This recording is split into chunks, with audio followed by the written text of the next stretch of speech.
दानिएलाच्या भविष्यवाणीत आज आपण कुठे आहोत तुम्हाला माहीत आहे का?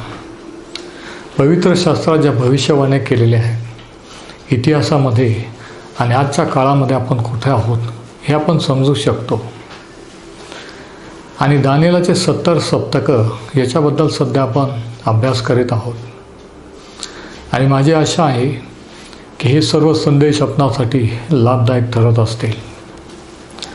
पुन्हा एकदा आपण दानिएलाकडे वळत असताना दानिएलाचं पुस्तकाचा 9वा अध्याय आणि वचन 20 ते 27 हा आपला शास्त्रभाग आहे.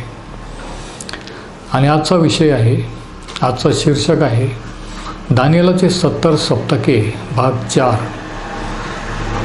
दानिएलाचे 70 सप्तके भाग 4, दानिएल 9:20 ते 27. आता वचन 25 मध्ये आपण काल बघितलं की काळाचा भाग हा 2 भागात काळ विभागलेला आहे. 7 सप्तके किंवा 7 आठवडे आणि 62 सप्तके किंवा 62 आठवडे हे 25व्या वचनावरून आपल्याला दिसून येतं. म्हणजे एकूण 70 सप्तके म्हणजे 483 वर्ष. आणि आपण असं देखील पाहिलं देवाच्या वचनावरून की ही 483 वर्ष पूर्ण झाल्यानंतर प्रभू येशू ख्रिस्ताने तो मसीहा आहे हे इस्रायलात आल्यानंतर त्या यहुदी लोकांना इस्रायलाला प्रगट केला. ज्यावेळेस त्याने यरूशलेमेत जयोत्सवाने प्रवेश केला. आणि पुढे काय झालं हे आपण आज पाहूया. 483 वर्ष त्यावेळेस पूर्ण झाली. 490 वर्षापैकी ज्यावेळेस प्रभू येशूने त्या गाढवीवर बसून यरूशलेमेत प्रवेश केला. त्याच्यानंतर पुढं काय झालं ते दानिएल 9 आणि 26 मध्ये लिहिलेलं आहे. दानिएल 9 आणि वचन 26.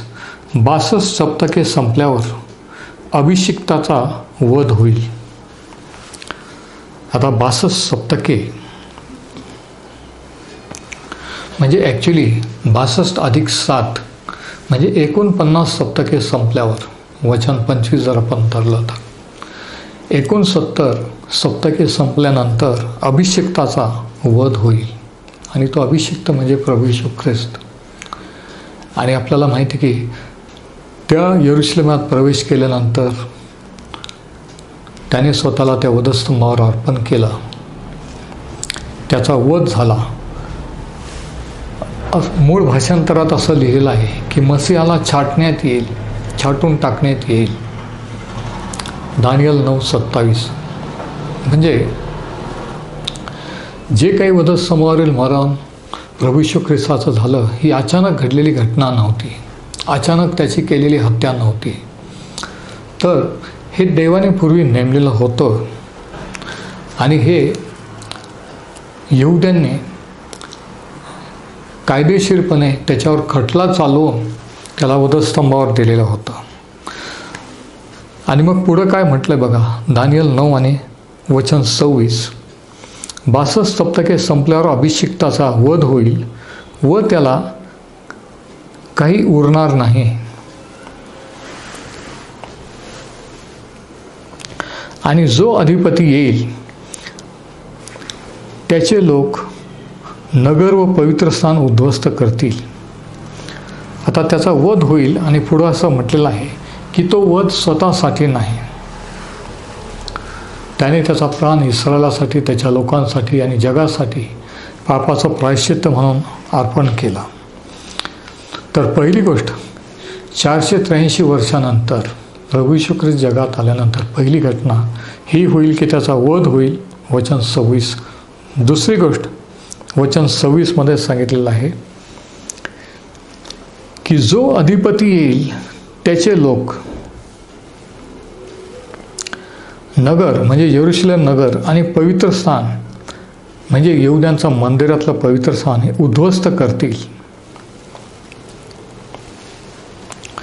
म्हणजे दुसरी घटना, दुसरी गोष्ट जी घडेल की एक विशिष्ट देशाचे लोक येतील, ते यरूशलेम ताब्यात घेतील, यरूशलेमवर हल्ला करतील आणि यरूशलेमचं मंदिर उद्ध्वस्त करतील असं या भविष्यवाणीत सांगितलेलं आहे. आणि अशा रीतीने यरूशलेम नगराचा, शहराचा आणि मंदिराचा नाश होईल. पवित्र स्थान उद्ध्वस्त करतील, त्याचा अंत पुराने होईल, युद्ध अंतापर्यंत चालेल, सर्व काही उजाड होण्याचे ठरले आहे. आता हे जे सांगितलं की मसीहाचा वध झाल्यानंतर ह्या घटना घडतील, यरुशलेम आणि इस्रायलचं मंदिराचा विध्वंस किंवा नाश, हे खरंच घडलं का? इतिहासात याचा काही पुरावा आहे का हे घडल्याचा? आणि हो, याचा पुरावा इतिहासामध्ये आहे की इसवी सन 70 नंतर यहुद्यांनी रोमच्या सत्तेविरुद्ध बंडखोरी केली आणि एक मोठं युद्ध झालं, रक्तपात झालं आणि अशा रीतीने यरुशलेम नगराचा आणि त्या मंदिराचा नाश झाला इसवी सन 70 70 AD. याच्यात इतिहासाचा पुरावा आहे. म्हणजे जे दानिएलाने भविष्यवाणी केलेली होती ती तंतोतंत अचूकपणे इतिहासात पूर्ण झालेली आहे. म्हणजे याच्यावरून आपल्याला असं समजतं की ज्या घटना जगात घडलेल्या आहेत त्या देवाने अगोदर नेमलेल्या होत्या, लिहून ठेवलेल्या होत्या. देवाला माहीत होतं तुमच्या आणि माझ्या जीवनात उद्या काय होणार आहे, 5 वर्षाने 10 वर्षाने काय होणार आहे, हे त्याला माहीत आहे. हे किती विशेष आहे बघा. आणि मग वचन 27 बघा, तो पुष्कळ लोकांबरोबर 1 सप्तकाचा पक्का करार करेल.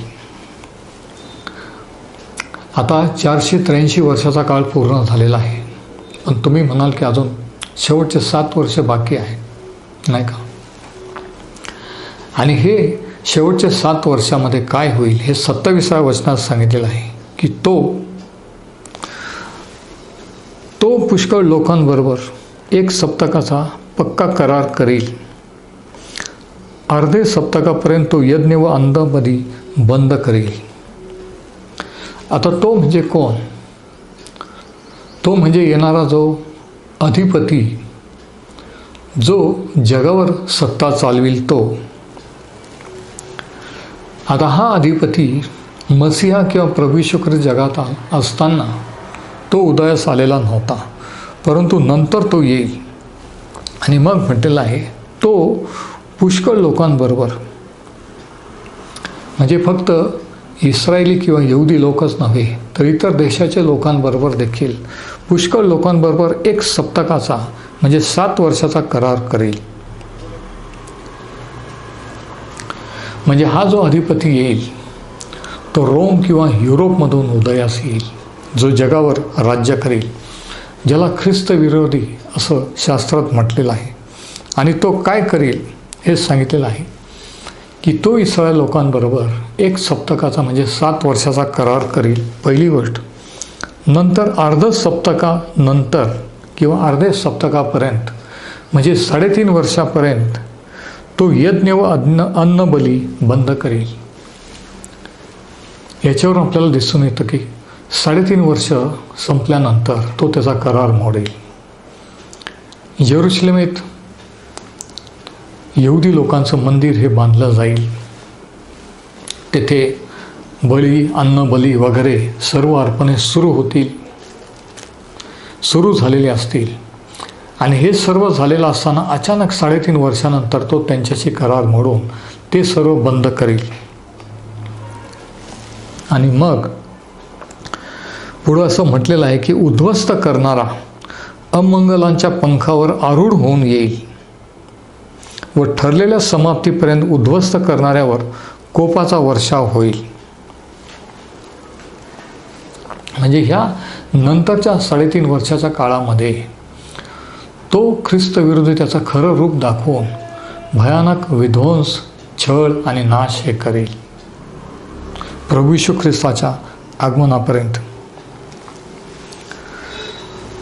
आता ह्याच्यावरून आपल्याला हे दिसून येतं की 69 सप्तके म्हणजे 483 वर्ष हे प्रभू येशू ख्रिस्त जगात आला, मरण पावला त्यावेळेस पूर्ण झाले. पण मग नंतरच्या 7 वर्षांचं काय? नंतरचं जे सप्तक की जो गॅप, त्याच्यामध्ये काही गॅप आहे का? आणि याचं उत्तर आहे हो. ज्यावेळेस ही 490 वर्षाची भविष्यवाणी, 70 सप्तकाची भविष्यवाणी, परमेश्वराने हे भविष्य दानिएलला दाखवलं, प्रगट केलं की ह्या 70 वर्षाच्या काळात काय होईल, या 70 सप्तकात काय होईल. तर 69 सप्तके म्हणजे प्रभू येशू ख्रिस्त येण्यापर्यंत पूर्ण झालेली आहे. 69 सप्तके म्हणजे 483 वर्ष पूर्ण झालेले आहे. परंतु उरलेली 7 वर्ष बाकी आहेत आणि हे 7 वर्ष त्याच्यानंतर लगेच पूर्ण झाली का, तर नाही. आणि हे समजण्यासाठी आपल्याला प्रभू येशू ख्रिस्त जगात आल्यानंतर त्याने स्वतःविषयी तो इतिहासाच्या किंवा भविष्यवाणीच्या कोणत्या काळात किंवा कोणत्या भविष्यवाणीची पूर्तता करायला तो आला, कोणती भविष्यवाणी त्याने पूर्ण केली, हे समजणं गरजेचं आहे. आणि हे जर समजलं तर आपल्याला कळेल की 69 सप्तके आणि 70वं सप्तक, शेवटचं 7 वर्ष, याच्यामधला काळ हा कोणता आहे. आता लूका शुभवर्तमानाचा 4था अध्याय बघा. या ठिकाणी प्रभू येशू ख्रिस्त जगात आल्यानंतर त्याची सेवा सुरू करण्यापूर्वी त्याने कोणता शास्त्रभाग वाचला आणि तो काय पूर्ण करण्यासाठी आला हे सांगितलं बघा. लूक 4 आणि वचन 19 या ठिकाणी 17 वचनापासून जर आपण वाचलं तर म्हटलं की तेव्हा यशाया संदेश त्याचे पुस्तक त्याला देण्यात आले. ते पुस्तक त्याने उघडून जे स्थळ काढले त्यात असे लिहिले होते की प्रभू परमेश्वराचा आत्मा माझ्यावर आला आहे, कारण दीनास सुवार्ता सांगण्यास त्याने मला अभिषेक केला. धरून नेलेल्याची सुटका, आंधळ्यास दृष्टी ही विदित कराव्यास, ठेचल्यास मोकळे कराव्यास. आणि आता ऐका ही जी भविष्यवाणी, हे जे प्रभू येशूने वाचलं हे यशाया संदेश त्यातलं. पण त्याने काय वाचलं आणि किती वाचलं, तो कुठं थांबला. 19 वचन बघा. परमेश्वराच्या प्रसादाचे वर्ष विदित कराव्यास त्याने मला पाठविले आहे. मग पुस्तक गुंडाळून व ते सेवकास परत देऊन तो खाली बसला. परमेश्वराचे प्रसादाचे किंवा कृपेचे वर्ष विदित कराव्यास त्याने मला पाठविले आहे. हे त्याने वाचलं, ते पुस्तक यशाचं बंद केलं आणि खाली बसलं.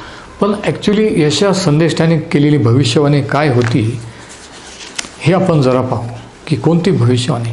आणि हे जर कळलं तर आज आपण कोणत्या काळात आहोत, 69 सप्तकामध्ये आणि 17 सप्तकामध्ये कोणता गॅप आहे, तो का आहे हे तुमच्या लक्षात येईल. यशया 61 आणि वचन 1 यशयाने केलेली भविष्यवाणी प्रभू येशू ख्रिस्ताविषयी, मसीहाविषयी. प्रभू परमेश्वराचा आत्मा माझ्यावर आला आहे, कारण दीनास शुभवृत्त सांगण्यास परमेश्वराने मला अभिषेक केला आहे. भग्न हृदय जनास पट्टी बांधावी, धरून नेलेल्यास मुक्तता व बंदिवानास बंदमोचन विदित करावे. आणि आता ऐका वचन 2. परमेश्वराच्या प्रसादाचे वर्ष व आमच्या देवाचा सूड घेण्याचा दिवस विदित करावा. म्हणजे परमेश्वराच्या प्रसादाचे वर्ष एवढंच प्रभू येशूने वाचलं आणि ते पुस्तक बंद केलं आणि खाली बसला. पण पुढं असं लिहिलेलं आहे की आमच्या देवाचा सूड घेण्याचा दिवस म्हणजे न्यायाचा दिवस. म्हणजे प्रभू येशू ख्रिस्ताने फक्त कृपेचा काळ, परमेश्वराच्या प्रसादाचं वर्ष विदित करावयास मी आलो आहे. म्हणजे तो जगात आला आणि कृपेचा काळ सुरू झाला, तो आजपर्यंत सुरू आहे. शास्त्र सांगतं की नियमशास्त्र मोशेच्या द्वारे आले, पण कृपा व सत्य येशू ख्रिस्ताच्या द्वारे आले. त्याच्या पहिल्या आगमनाने, पहिल्या वेळेस प्रभू येशू जेव्हा जगात आला, कृपेचा काळ सुरू झाला जो आजपर्यंत सुरू आहे. आणि त्याचा दुसरं येणं म्हणजे जगाचा न्याय करण्यासाठी, जे यशया 61 आणि 2 मध्ये सांगितलेलं आहे. जो शास्त्रभाग प्रभू येशूने जगात असताना वाचला नाही, तो म्हणजे त्याचा दुसरं येणं. म्हणजे प्रभू येशू ख्रिस्ताचं पहिलं आगमन जे 2000 वर्षापूर्वी झालं आणि दुसरं आगमन जे होणार आहे याच्यामध्ये जवळजवळ 2020 वर्ष आज पूर्ण झालेली आहे. म्हणजे पहिल्या आणि दुसऱ्या आगमनामध्ये 2020 वर्षाचा काळ आहे. मग तुम्ही म्हणाल की 483 वर्ष पूर्ण झाल्यानंतर देवाने ही भविष्यवाणी स्टॉप केली का, थांबवली का? 490 वर्ष 70 सप्तके देवाने पूर्ण केले का? नाही. 483 वर्षानंतर मसीहाच्या पहिल्या आगमनानंतर, तर शेवट दुसऱ्या आगमनात किंवा जगाचा न्याय निवाडा करण्यास येण्यापूर्वी शेवटचं सप्तक 7 वर्षाचा काळ म्हणजे महासंकटाचा काळ सुरू होण्यापूर्वी आत्ताचा काळ ज्यामध्ये आपण राहत आहोत हा कृपेचा काळ आहे. सुवार्ता जगभर गाजवली जात आहे. मानव जातीला देवाकडे वळण्याची संधी प्रत्येकाच्या कानावर ही सुवार्ता जगभर त्याचा प्रसार केला जात आहे. वेगवेगळ्या माध्यमातून या काळात इंटरनेट, टी व्ही, सॅटेलाईट ह्याच्याद्वारे. कारण प्रभू येशूची आज्ञा आहे की ही सुवार्ता जगभर, राज्याची ही सुवार्ता जगभर साक्ष म्हणून गाजविली जाईल आणि मग युगाचा शेवट होईल. आणि हा कृपेचा काळ असताना हा गॅप पिरियड आहे. 69 सप्तके आणि 70व्या सप्तकेच्या मधला हा परमेश्वराकडे वळण्याचा समय त्याने आपल्याला दिलेला आहे. म्हणजे देवाने त्या भविष्यवाणी जसं काय एक पॉज घेतलेला आहे. देवाची योजना आहे, देवाची इच्छा नाही कोणाचा नाश व्हावा.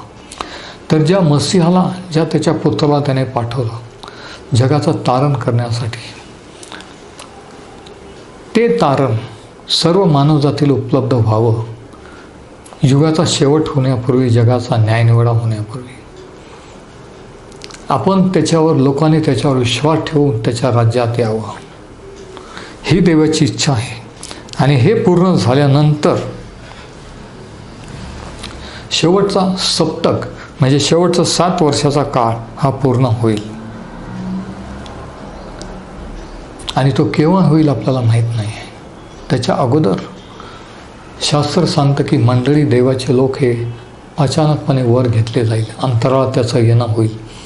आणि त्याच्यानंतर 7 वर्षाचा महासंकटाचा काळ सुरू होईल, ज्यावेळेस हा अधिपती जो जगावर राज्य करणारा ख्रिस्त विरोधी त्याचं राज्य सुरू होईल.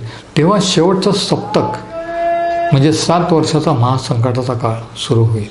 पण त्याच्या अगोदर आनंदाची गोष्ट ही, शास्त्र सांगते की देवाने आपल्याला न्यायासाठी नाही तर तारणासाठी निवडलेलं आहे. म्हणून आज जर आपण त्याच्याकडे वळलेलं, आज जर आपलं तारण झालेलं आहे, तर चर्च किंवा मंडळी किंवा देवाचे विश्वासारे लोक महासंकटाच्या काळातून जाणार नाहीत. प्रभू येशू ख्रिस्त येऊन त्यांना, मंडळी ही अगोदर वर घेतली जाईल आणि नंतर जगावर देव त्याचा क्रोध प्रगट करेल. आणि या सर्व गोष्टी घडण्यासाठी पार्श्वभूमी किंवा स्टेज तयार आहे. कृपेचा काळ जवळजवळ संपत आलेला आहे. कोणत्याही क्षणी प्रभू येशू ख्रिस्त त्याची मंडळी वर घेऊन जाऊ शकतो. आणि त्यानंतर कोणत्याही क्षणी शेवटचा सप्तक दानिएलला सांगितलेला 7 वर्षाचा काळ हा सुरू होणार आहे. परंतु आज आपल्याला वेळ आहे. आज तुम्हाला आणि मला संधी आहे त्याच्यावर विश्वास ठेवून त्याच्याकडे वळण्याची. जो प्रभू येशू ख्रिस्त आज तारणारा म्हणून आहे, आज जर विश्वास ठेवला तर तो तारणारा आहे. पण आज जर त्याला तुम्ही आणि मी नाकारला तर एक दिवशी तो न्यायाधीश म्हणून येणार आहे. एक दिवशी त्याच्यासमोर न्यायाधीश म्हणून त्याच्यासमोर उभं राहावं लागणार आहे. त्याच्या न्यायाला सामोरं जावं लागणार आहे. पण आनंदाची गोष्ट ही की तसं होण्याची गरज नाही आहे.